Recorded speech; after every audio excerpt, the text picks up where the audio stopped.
What's up, everybody? Welcome back to another Dazzle video. Today we're going to be going over mid Dazzle. What's a little bit different about this patch than previous patches, and how I feel Dazzle mid should be played right now.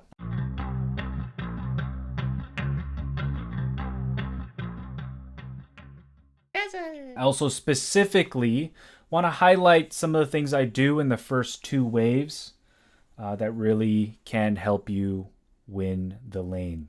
We'll also touch on item builds and map movement. First things first, don't want to take too much damage in the rune fight, so that means don't die for your team or anything like that. Stay safe, stay in the back.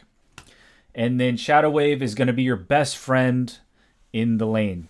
So it's a 10-second cooldown. I mean, you could probably spam it twice per wave. I mean, you could theoretically do it 3 times, but you're not going to, realistically be spamming Shadow Wave 3 times. The goal here is to get to level 2 with the lane on your hill. So that way you have Poison Touch Shadow Wave. And then hopefully if you get a deny and get all the last hits, you should be able to have a level advantage, and you should be able to set up aggression with your Poison Touch Shadow Wave. And that's going to get them either really low or a kill. Either one is good. If the enemy is really low, they're not going to be able to contest the wave, which happens in this game. If you get a kill, you get a kill. And that's always amazing too for the XP and the gold. Also, it hurts them mentally. They feel like they're really behind. So that's always nice. Let's quickly, before I go into the first two waves, let's talk about item builds. In this patch, guys, I think the strongest mid item builds are Magic Wand into boots. I don't think you need arcane boots because your ult does not use your mana pool. So you don't have too many mana problems. I think arcane boots is more of a support item for the team. If you're playing core Dazzle, you don't need to buy mana boots. So you go brown boots right into, for me, the first made item is going to be Vessel. So earn into Vessel. Gives you a lot of good kill potential at level 6. And then you can go Aghs. Aghs is still Dazzle's highest impact item. And this patch, there's a lot of melee cores. So on your team and the enemy team. So you're going to have a lot of good Aghanim Scepter targets. So it's going to be great to have in the mid game. It also helps you farm really fast to get to your next item. And it also helps you push waves very, very quickly so that you guys can create a little more pressure on the map and move quicker around the map to get kills with your ult. After that, I have been going Deso. And then lastly, after that, I'll get a crit item. So usually it'll be Revenant's Brooch. You can also consider Daedalus if the opponent has super duper high magic resistance. Something like an Anti-Mage comes to mind where Revenant's Brooch is not going to do much. But Revenant's Brooch is now Daedalus but in magic form. It's a crit, but in magic form. So I think Dazzle does a good amount of physical damage already. And I think in this patch, it's going to be really good to have a good amount of physical and magic damage. So those are the items that I'll go when I am playing mid. And then for the boots, it depends on the enemy lineup. If I'm getting silenced and I can't get my ult off because of silence, I'll have to invest in a Greaves. But otherwise, I'm going straight for Boots of Travel and making myself a little more mobile on the map globally. Okay, let's get into the first wave because the first wave is very critical. And this is the wave where you'll have the most consistency game to game. There are 5 things that you want to do in the first wave. You want to pull aggro. You want to nuke their range creep. You want to deny your own range creep. You want to hold their melee creeps on your hill. And number 5, you want to threaten the second Shadow Wave. So the first thing we want to do is pull aggro. And the second thing we want to do is nuke their range creep. So right away, this is right when the creeps meet. Bang. Right click them, pull aggro, and nuke it. Boom. It's a bonus if you can get damage on them as well. These little right clicks are just to make sure that she backs away from this range creep. Because the second thing we want to do is deny the range creep. And you can do this because of the unique aspects of Shadow Wave. Shadow Wave does so much damage so quickly to their range creep that it's going to be very difficult for them to react and deal that much more damage to their own range creep. So they can't match the damage output. At the same time, they're getting harassed with the damage from Shadow Wave as well. So not only does damage to their range creep, but also themselves. So Shadow Wave is just a very unique skill. This works really well against melee opponents, but also, as you can see, range opponents. We pulled aggro, we nuked the range creep, we denied their range creep. The fourth thing is we want to hold the creeps on our hill. So I'm going to try and hold the creeps. The reason we want to hold the creeps is we want the next wave to meet right on the hill, on our side of the hill. Now, I know you're asking yourself, well, can't they do the same thing? They can hold their creeps on their hill as well. Yes, they can, and they probably will. So that's why we need to do number 5, which is threaten the next Shadow Wave. All right, so you're going to walk up. You're going to see me walk up here in a second because I see her holding the creeps, and she backs up because she thinks that I'm going to Shadow Wave to get damage done onto her. And Shadow Wave is 75 mana, which is a relatively low mana cost. It's very easy to spam, and like I said, 10-second cooldown at level 1, which is fantastic. Now we have what we want. We have the lane meeting on our hill. She took tons of damage from our Shadow Wave, and then a couple right clicks, but not many. And the great thing about Shadow Wave is the more you cast it, the more you heal as well. So it's a great sustain spell. It's just very hard to keep up with in the lane.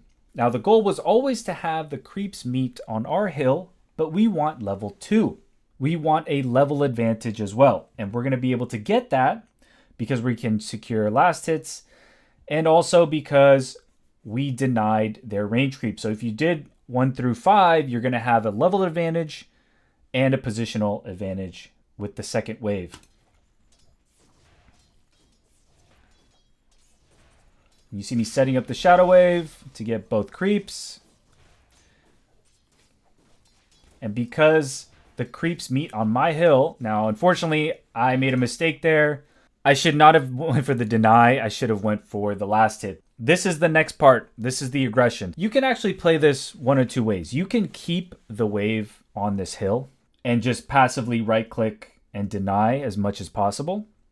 Or you can do what I'm doing now, which is be aggressive with your poison touch and the positional advantage, because you now have this big distance to be able to chase, and you have the ability to dive tower because Shadow Wave keeps your creeps alive and it gives them armor. So they're a little more tanky, and it gives you a little bit of room to get 3 or 4 right clicks in under tower. And there are great videos on YouTube on the tower aggro mechanics, so you can kind of look that up. But if you can understand tower mechanics and how it aggros, you can get a lot of right clicks in under tower, and Poison Touch is the perfect skill for that.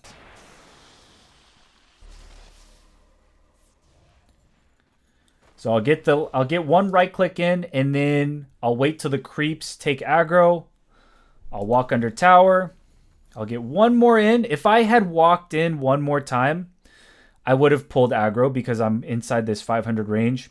However, I could have walked around this way and then gotten the kill. It would have been risky, and I might have gotten a couple tower hits, and she might have gotten behind this tree. So basically, I just get her really, really weak, and I just back away. And this is going to make it very difficult for her to contest denies and last hits. And she's going to have to spend a lot of gold on a salve and maybe some clarities, because she's going to have to be last hitting with their spells instead of right clicks. It's going to delay her bottle. And so that's kind of what I want here. And honestly, this is just a massive advantage now. She's going to have to play things really, really perfectly in order to even just stay alive. Or she's going to have to just walk home, and I'm going to be level 4 by the time she comes back. It's not going to be a very fun time. If we take a look at last hit denies, I have 7 because I missed that 1 last hit and I went for the deny. That was a mistake, and she only has 4. So really it should be 8-4. But it's 7-4. All right, so I just wanted to talk about the first 2 waves, because in most games, those first 2 waves are very important, and pretty standardized, I would say. Of course, there could be a lot of variations with how the rune fight goes. If you take a lot of damage, things are not going to be as ideal. If you do decide to be aggressive, I would recommend buying a clarity ahead of time. Or you could even go for the bottle depending upon what you want to do. But like I said, I don't think bottle is required in this patch. I think you do still have to control the runes, but I don't think bottle is necessary to stay on the map and be active, especially because Urn gives you good mana regen. You're buying a mana regen item already, and you're not going to have tons of mana problems into the mid game. The rest of this lane is pretty boring because I'm just in control of it. I just poison touch her, get last hits, get a couple denies here and there. The lane pushes, yada yada yada. I do want to get to level 6. I want to get to the 6-minute rune. That's what I want to get to. So because Quap has pretty good skills and pretty high damage output with Shadow Strike, and she's mobile, she's a great mid hero. Right now, Quap is pretty popular, I think. Oh, I almost get a kill here. Oh, if I had landed. Oh, poison touch, man. If it had lasted a little bit longer, I would have gotten it. But all right, so now at this point, I make the decision to go back. It's 5:10, and I want to be back mid at 6 minutes with full health, full mana. And if she does not do the same thing, she is going to be in a huge disadvantage. I also got a courier kill somewhere along the way. So I walk home, and I forget if I TP'd. Oh, I actually TP'd. And I set up a ward for myself just to make sure that I can tell where the rune spawns. That's very important. If you play mid, get a ward at around 5 minutes, so you at least know which side of the river the rune spawned on. Okay, as soon as you get the rune, or even if you don't get the rune, let's say the rune was top, all right, and she blinked over and made sure she got the rune. I'm going to immediately run or TP to one of the side lanes. I just used the TP, so I can't TP.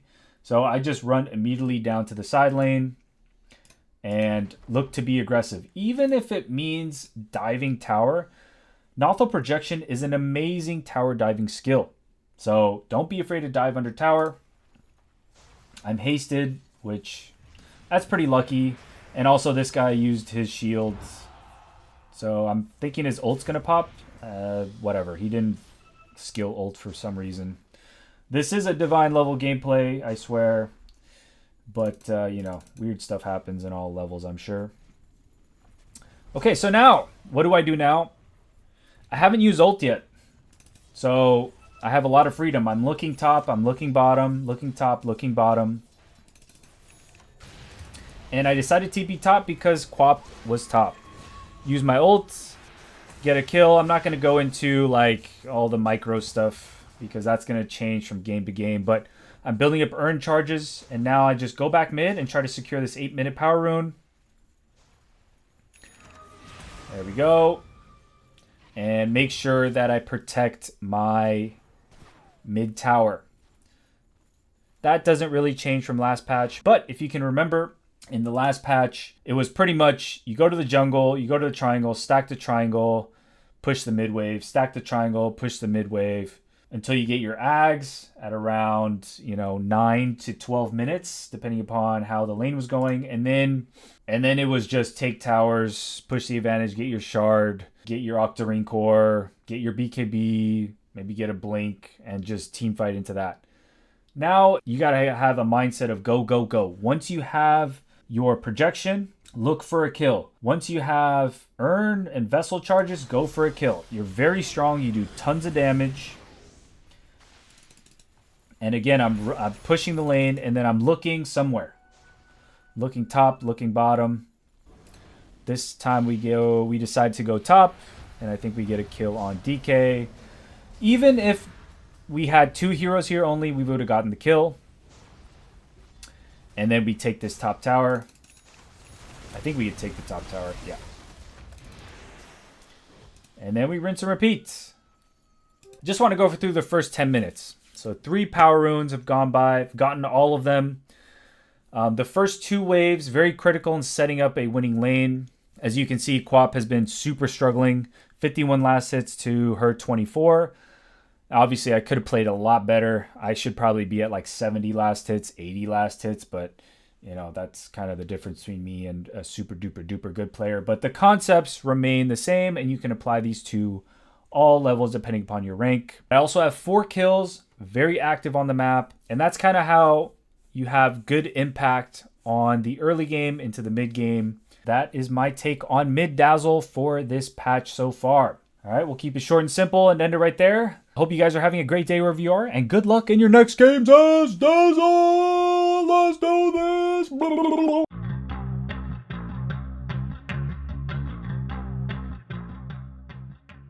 Dazzle.